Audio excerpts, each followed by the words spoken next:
fish deficit in the Salmon River Basin for Chinook salmon, a culturally significant species to the tribes. We are protected by a treaty right that allows us to hunt and fish these salmon. And if there's no fish to hunt, then we lose our cultural ways. And so it was really important for the tribes to pursue their own fish hatchery, creating our own bank of fish to where we can provide harvest opportunities for tribal members.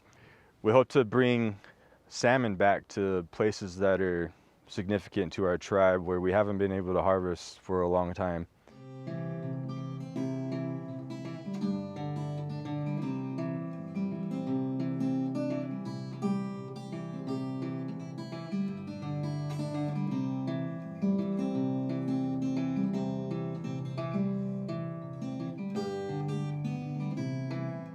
Yeah, so the Lower Snake River Compensation Plan has a long partnership with the Shoshone-Bannock tribe. So we've been around for 40 years trying to mitigate for the 4 Lower Snake dams.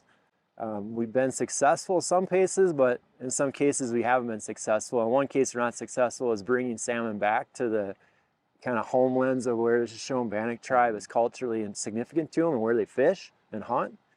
And so this partnership is really where we provide the resources to have the professionals with the Shoshone-Bannock tribe, work directly with the resource and bring those salmon back to their homelands, hopefully, in great enough numbers that folks can interact and harvest and reap the benefits of those fish coming back to Idaho here.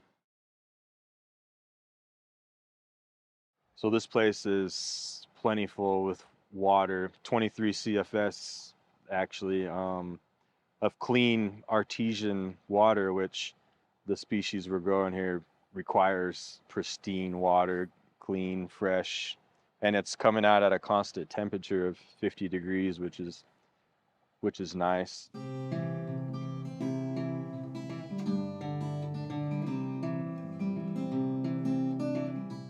The building here was completely dilapidated. It was run down. There wasn't a roof on it. The raceways were full of junk, old hatchery remnants, I guess. We put the work in to put a new roof on, reinforced it with some 2x4s, added some new piping some new plumbing throughout the whole building, plumbed in some incubation stacks, brought the old raceways back to life, laid down some epoxy to make it a smooth finish for cleaning purposes. It's come a long ways. 2 years ago I came here with Aaron and Lytle Denny, and we were kind of literally wading through the brush out here to kind of like uncover what exists. And now, the ground's disturbed. We've been out here, we've been reseeding and stuff. It'll come back, but we waded into that hatchery building through a bunch of stinging nettles as high as me, and there's a porcupine living in the hatchery building. Yeah. And we said, boy,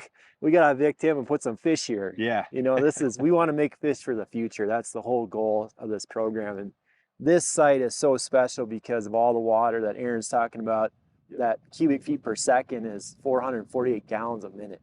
And so we multiply 23 times that. There's a ton of water here that comes artesian out of the groundwater straight from Yellowstone Park, out of the Snake Plain Aquifer. And so you're literally seeing water from the snowpack of those mountains. It's as clean and as clear as it could get, and that's what these salmon need to thrive. So we can bring those salmon eggs here from the middle of Idaho, the Sawtooth Mountains, rear them here where we have the water, and then take them back to their home so they can start their journey out to the ocean. This site in itself, this is what we're looking for when we talk about fish hatcheries and how contribute to the solution is, we're not having to use electricity to pump the water. The water's naturally coming to us. We've got treatment options here. We run the water through these ponds behind us where they can settle out the waste, grow aquatic vegetation, and then the water continues to sustain what they call the bottoms here, the lowland areas of American Falls that are part of the Fort Hall Reservation. Supports a ton of wildlife, moose, waterfowl, deer, upland birds, lots of shorebirds. And so it's really a win all around, I think, for conservation and for what we're involved with salmon. Yeah.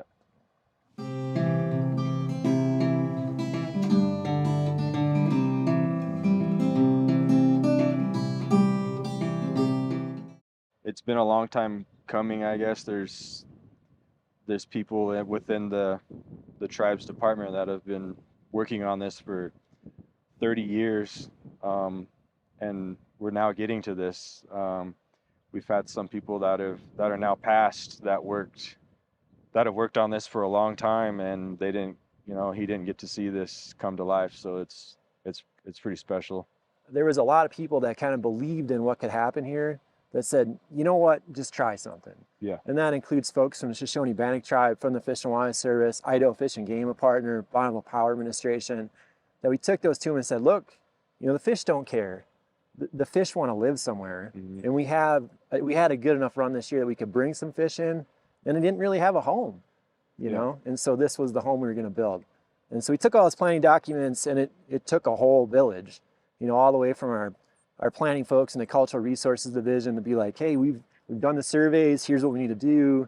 Virginia Parks up in Portland was really good for us. But a whole layer of people, and then the Army on the ground that, we came out here with a bunch of weed eaters and chainsaws, and people are dragging brush.